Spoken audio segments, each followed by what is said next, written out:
Good morning. Day 97. Fast approaching 100 days. I love getting to a new number count in my sobriety journey. Well, it's not even a journey. It's just a lifestyle. But I do still keeping tabs. I'm almost at 4 digits. So that'll be exciting to see that.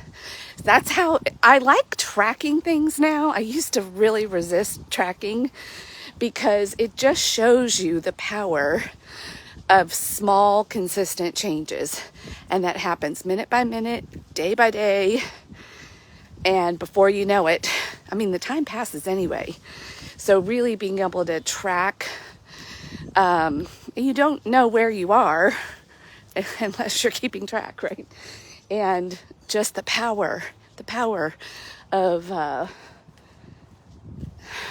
Darren Hardy calls it the compound effect, but just the day by day, all the habit guys, pros, James Clear, they all talk about it. It's just that consistent, small changes building on each other.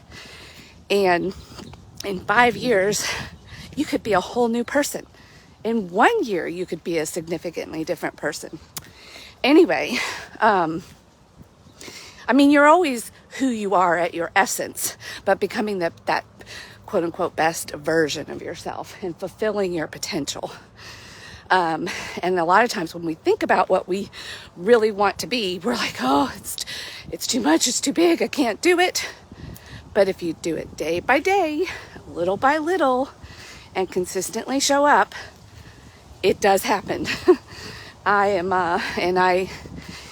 have a long way to go, but I have come so far. So and others, there are plenty of examples out there. Anyway, look at this beautiful sunrise. All right, today we're going to talk about healthy boundaries. And today my reading assignment was big. It was like, I don't know, at least 15 or 20 Psalms, I think. But Psalm 101, it was kind of a short one, short and sweet. But it was a really powerful one that caught my attention. And it was one of the ones that David wrote. And he was really talking about, in my mind, or in modern language, healthy boundaries. As a king and leader and a God follower in a world that wasn't necessarily all about that, in order to stay true and faithful to his mission and stay on track, he had to really create healthy boundaries.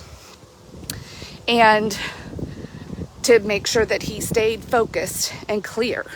So before you can really have healthy boundaries, there are some precursors, if you will, or things that you have to do first before you really know where to start. And just like with tracking, or going on a transformation journey, you have to have a kind of an idea of what you want to do. You have to have broken down the steps. Where are you willing to start? How are you willing to start? Like all of those things. And hello. Sorry, while a landscaping truck goes by. So you've got to really sit down with yourself and kind of take an inventory, make a plan, map out a strategy, like all the things, and maybe find some help to get you started. But you've got to know where you are and where you want to go, and kind of take an inventory of what your life looks like, what your mindset is like. And this is why coaching is so invaluable, because sometimes you're too close in it to know. So a coach can really help you get started, or a therapist. If you've got one that really maybe does a hybrid of both and really helps you, can be forward focused. Anyway, but sometimes you need therapy before you can do coaching. So, but you don't know what you don't know. So you got to sit down and see what you know. And then you can start exploring some healthy boundaries, especially when you want to make a change and you may live in a household or in an environment where not everybody is on your journey, right? And they don't need to be. But in order for you to stay on it, you've got to maybe have some conversations or even put up some sort of guardrails, something to help support you if you don't have additional support like physically around you. And that's sort of what David did. He was really clear, like, I've got to surround myself with really good people that know what they believe, that have similar beliefs, that aren't practicing deceit on a regular basis, that have good character. My leadership and our kingdom and the leadership of the kingdom depends on it. And he knew that he had to be the one as the leader. And so we are all leaders of ourselves. Even if we think of ourselves as little kingdoms, and we're the leaders of ourselves. And therefore we're responsible. What we let into our mind, what kind of people we let speak into our lives, your inner circle, like it all matters.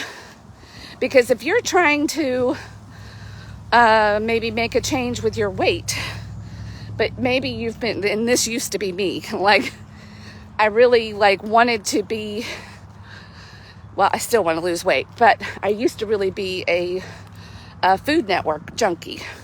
Well, watching food be prepared all the time as entertainment is probably not the most helpful thing for me if I'm trying to change my relationship with food.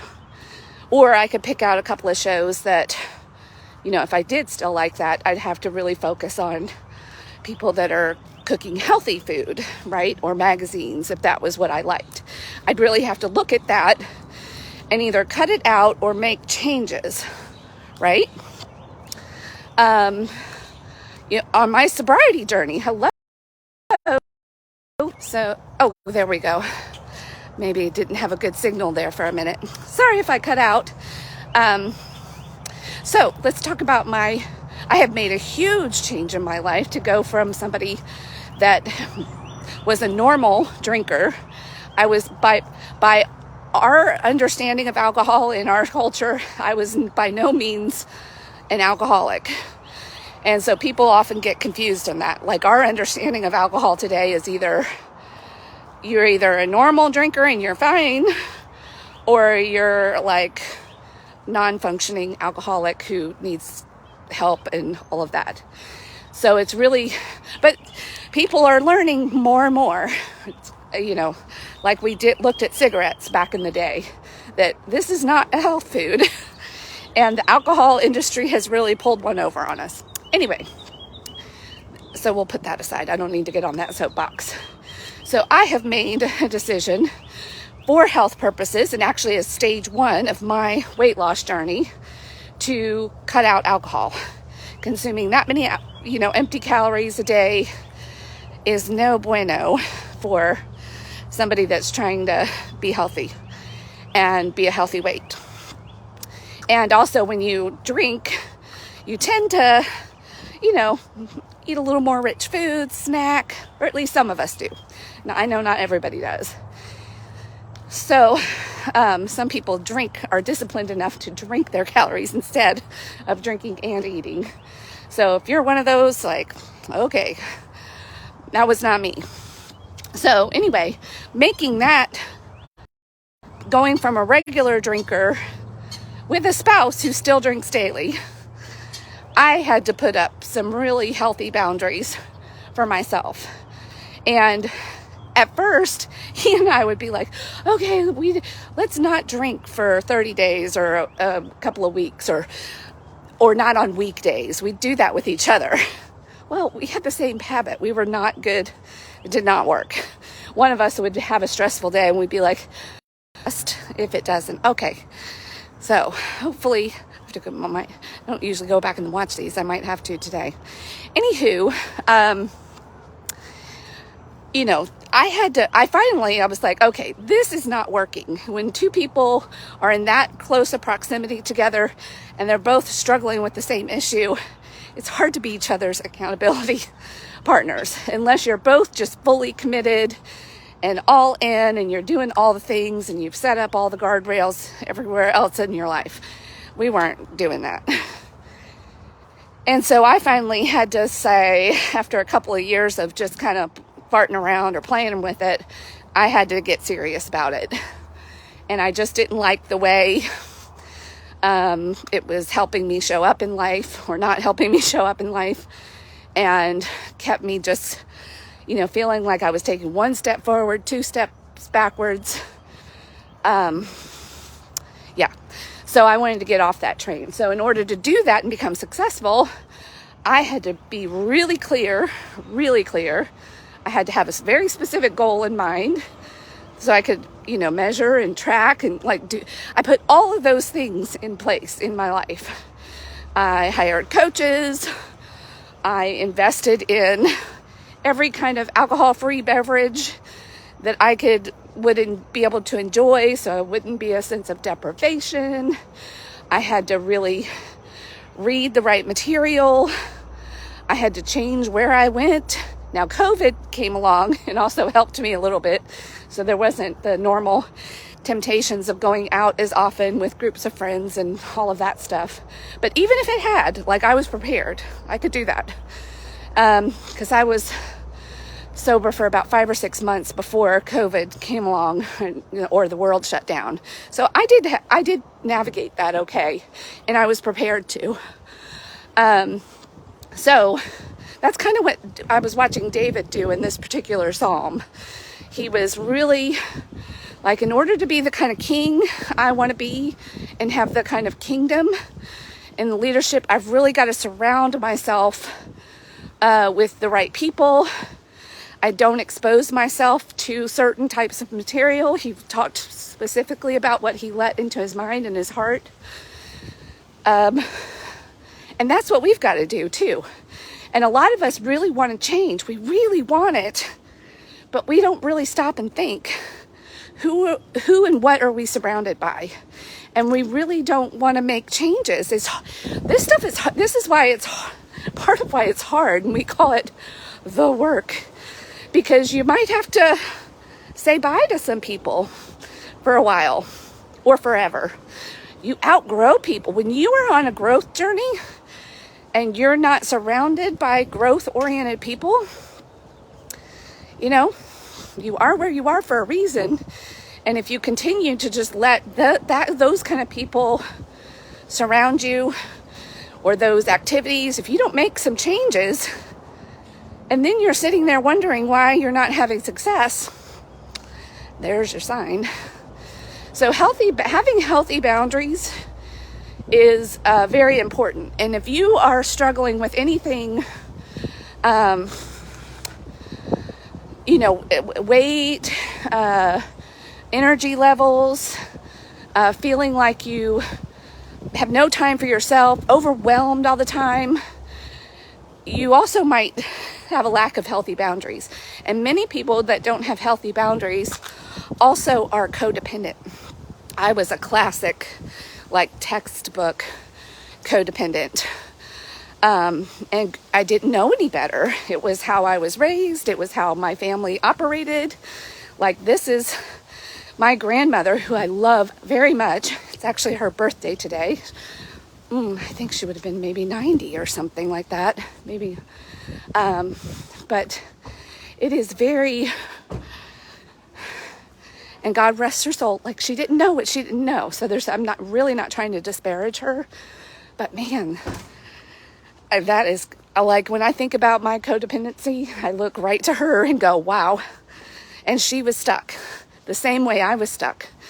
I watched her try to quit drinking wine many times, and she couldn't do it. And my grandfather was a daily drinker. Like, I watched and learned. I'm like, oh, I can't do that. I've got to put up healthier, stronger, healthier boundaries. And I have to really understand. I had to educate myself on boundaries. I had to educate myself on codependency. And I had to do the hard work of, changing some relationships. Deciding not to spend time with certain people or go and do certain things. Even with people, in my inner circle. I've changed my inner circle. And then even now, like, as you continue on your journey of growth, and you've been with growth-oriented people, but if they're not on the same path, there's a saying, what got you here won't get you there. I still am going to have to continue to make changes. I'm going to have to really, when I find myself plateauing or maybe not having success where I want to, I'm going to have to sit down and look at this. Just because you look at it once doesn't mean you're done.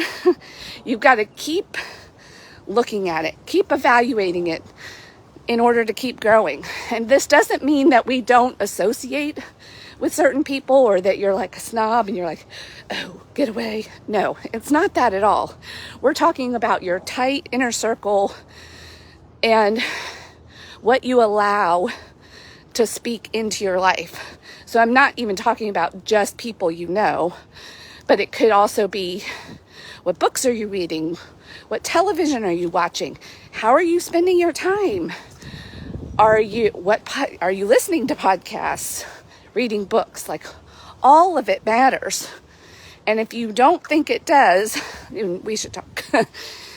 If you find yourself kind of just wishing and wanting things to change, but you're not willing to make these kinds of changes, then you probably really don't want it. And that's okay. I was in that space for a while too. Had to really evaluate, do I really want it? Flirting with it a little bit, really digging into what it was going to take before I finally made some commitments and changed my life in ways, and was really willing to go through the pain of saying goodbye to some people, or, just not allowing those people, good morning, allowing those people and things to speak into my life anymore. So I am definitely no poster child, but I have done some of the work. I know a little bit about what I'm talking about.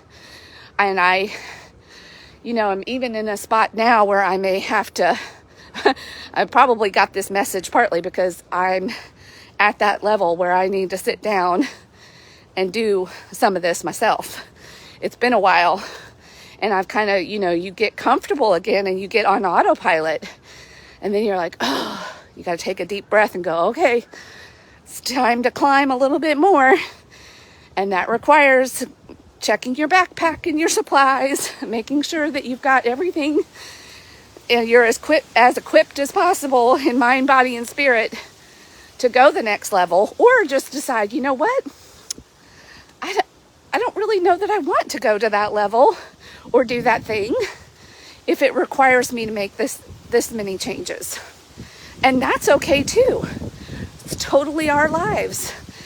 But you really need to take time to think about these things periodically and really take ownership and responsibility for any frustrations or unrealized ambitions in your life, and see what changes that you're willing to make, or otherwise just be happy where you are. Learn how to change your mindset and be accepted of where you are if you're really not willing to do the work, or push it on pause, whatever. So this is what I learned from King David before, and he had a lot of struggle in his life. He was betrayed by some people that were in his inner circle. So he learned the hard way, and a lot of times we do. So this doesn't necessarily protect you from getting hurt, or betrayed or frustrated or any of those things. But it can help give you clarity and ownership. We all have, it's our calendars, our bank accounts, our time, our energy, our resources that we are spending, and maybe sometimes even giving away to other people to spend, and then getting frustrated by the results or consequences in our lives, and giving away our power and authority. And that is not fulfilling your potential. That is not what God wants. My beliefs. So anyway, that is a little bit of what I have to say on this Thursday morning. A little cloudy here and humid. You can see how much I'm sweating. Oh my God, the humidity here is like 90%, even in early April. All right, good morning. Have a great day. Thanks for tuning in. Bye.